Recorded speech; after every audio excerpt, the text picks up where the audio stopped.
इनेलो के महासचिव अभय सिंह चौटाला का कहना है कि वर्तमान में देश के जो हालात हैं, अगर इंडिया गठबंधन के नेता इकट्ठा नहीं हुई तो सब जेल जाएंगे और उसके बाद कोई चुनाव नहीं होगा। यमुनानगर में इनेलो के राष्ट्रीय प्रवक्ता अश्वनी दत्ता के निवास स्थान पर मीडिया से बातचीत करते हुए इनेलो नेता ने कहा कि विपक्ष एकजुट नहीं हुआ तो इसके बाद चुनाव नहीं होंगे और सब नेता जेल जाएंगे।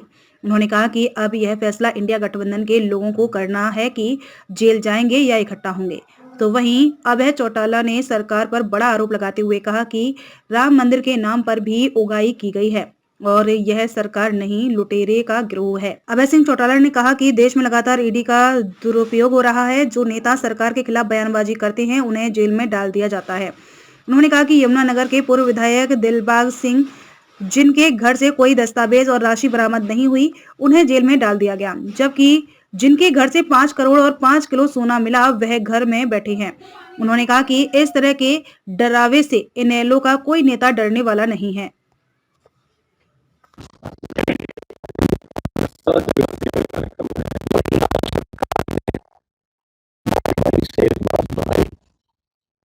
हमारे मुख्यमंत्री ने विशेष रूप से ये बात कही, यहां तक भी विधानसभा के अंदर गीता पे हाथ रख करके सौगंध खाते हुए ये कहा था कि मैं भ्रष्टाचार बर्दाश्त नहीं करूंगा। और लगातार पिछले 10 वर्ष से जब से भाजपा की सरकार बनी है, प्रदेश में भ्रष्टाचार बहुत बड़ा है। और अब तो केंद्र की सरकार की तरफ से जो पैसा किसान के लिए आता है, उस पैसे को भी सत्ता में बैठे लोगों ने खाने का काम किया है। 2 ऐसे डिपार्टमेंट है जो सीधा खेती से जुड़े हुए। एक तो हॉर्टिकल्चर, जिसका पिछले दिनों बहुत बड़ा स्कैम हुआ था, और उस स्कैम को दबाने के लिए केवल डायरेक्टर हॉर्टिकल्चर को जो है उसकी पोस्ट से हटा दिया गया, उसकी जगह नया लगा दिया और उस स्कैम को दबाने का एक प्रयास किया गया।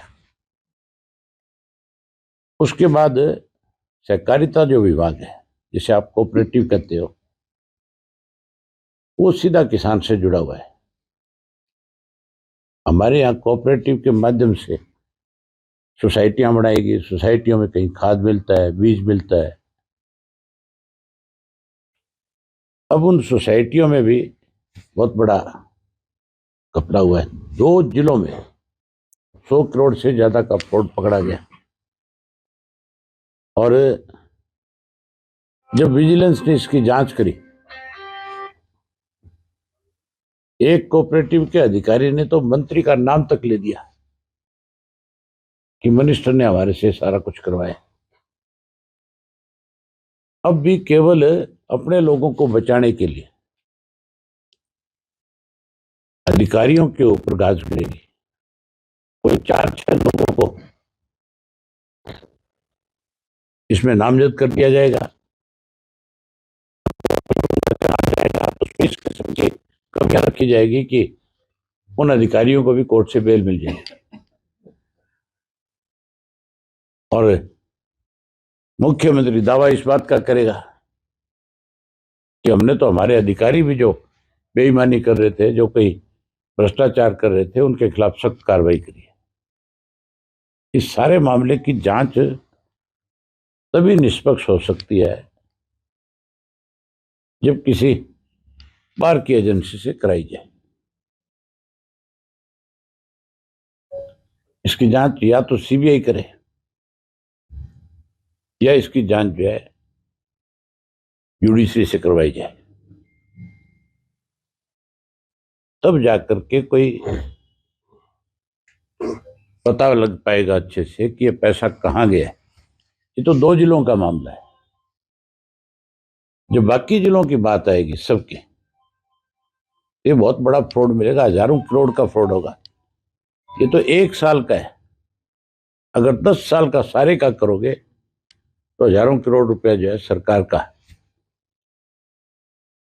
मान के चलो बिना ऊपर के नीचे अधिकारी की हिम्मत और कलर की हिम्मत नहीं है कि वो पैसा खा जाए। इसके लिए 100% जो है जिम्मेवार सत्ता में बैठे लोग मिलेंगे। इस सरकार ने लगातार 10 साल में जहां भ्रष्टाचार को बढ़ावा दिया, वहां पिछले 5 वर्ष में अनेक घोटाले किए, और जिन घोटालों की वजह से आम आदमी के सामने परेशानी आई है, कोरोना काल से लेकर के अब तक हमने विधानसभा में भी बारी बारी इन बातों को उठाया। धान का एक ऐसा घोटाला है जिसमें कई हजार करोड़ रुपए जो है बैठे लोग खा गए, नमी के नाम पर खा गए।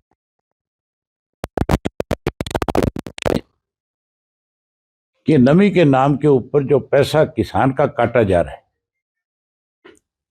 आप केवल इतना बता दिए खाते में किसके जा रहा है, किस एजेंसी के खाते में जा रहा है, मिल मालिक के खाते में जा रहा है, आड़तीय के खाते में जा रहा है, या सरकार की जो एजेंसी इसकी खरीद कर रही है उसके खाते में जा रहा है। या मैंने पूछा कि ये तुम्हारे खजाने में आ रहा है, तो मैं जांच कराऊंगा, आज तक जांच नहीं हुई। उसके अलावा और बहुत सारे घोटाले हैं, शराब का घोटाला है, रजिस्ट्री का घोटाला है, और सबसे बड़ा घोटाला आजकल शहरों में चल रहा है, ये जो प्रॉपर्टी आईडी है आपकी, इस प्रॉपर्टी आईडी के अंदर भी हर आदमी से पैसा लिया जाता है।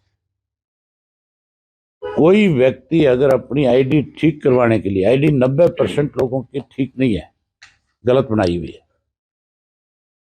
कोई भी आप में से भी अगर जाएगा अपनी आईडी ठीक करवाने के लिए तो सरकार की फीस है 5,000 रुपए, और उसके अलावा जो कर्मचारी बैठे जो लगा रखे हैं, वो कर्मचारी पैसा कलेक्ट करते हैं, पैसा ऊपर जाता है सारा का सारा।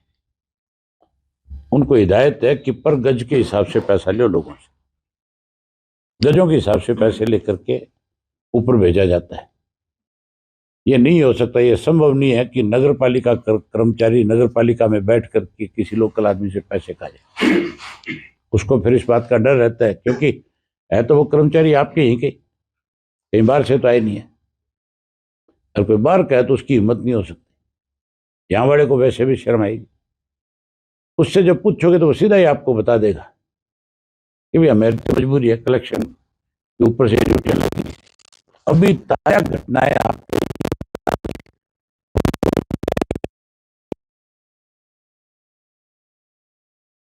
ये राम मंदिर के नाम के ऊपर भी एमएलए ने आपके ने कर्मचारियों को बुलाया, अलग अलग डिपार्टमेंट के। ये आपकी जानकारी में है कि नहीं है मुझे पता नहीं, लेकिन मुझे बहुत से कर्मचारियों ने रिपोर्ट दी। हर कर्मचारी को ये कहा गया कि तू हिंदू है, उसने कहा जी हाँ हूं। तो बोले हिंदू है तो फिर राम मंदिर में तेरा कोई योगदान होना चाहिए। इस राम मंदिर के नाम के ऊपर भी पैसा इकट्ठा हुआ है तुम्हारे। इससे बड़ी लूट और क्या होगी प्रदेश में। आज तो राज नहीं है, सत्ता नहीं है, सरकार नहीं है, गिरोह है लुटेरों का, जो दोनों हाथों से इस प्रदेश को लूटने में लगा हुआ है। इसीलिए हमने यही पद यात्रा शुरू करी थी, और हमारी पद यात्रा से बौखला करके सरकार ने हमारे साथियों के ऊपर झूठे मुकदमे दर्ज करने शुरू कर दिए। आपके यहाँ पे दिलबाग सिंह के खिलाफ ईडी से छापे मरवाए गए।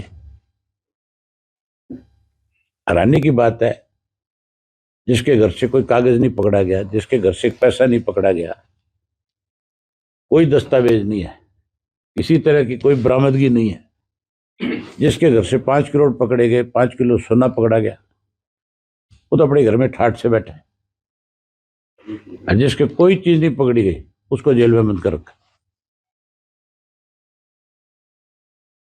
ये तो आपके सामने की बात है सबके, किस तरह से ईडी का दुरुपयोग किया जाता है। लेकिन हमारा कोई भी साथी इस तरह के छापामारी से या इस तरह के मुकदमों से डरने वाला नहीं है। लोग हमारे साथ हैं और आने वाला कल भी इंडियन नेशनल लोकदल पार्टी का है। भाजपा और ये लुटेरे सत्ता से बाहर हो जाएंगे। जब हमारी सरकार बनेगी तो हम बाकायदा तौर पे आयोग बनाएंगे और उस आयोग में रिटायर्ड जुडिशरी के लोगों को लेंगे और इनको जुडिशरी को जांच को करके इन लोगों के खिलाफ पैसे इकट्ठा किया उसकी सारे की जांच कराएंगे। जो भी कोई उसमें दोषी पाएगा उसे बख्शेंगे नहीं, उससे वसूली करेंगे और उस पैसे को प्रदेश के विकास में खर्च करवाएंगे।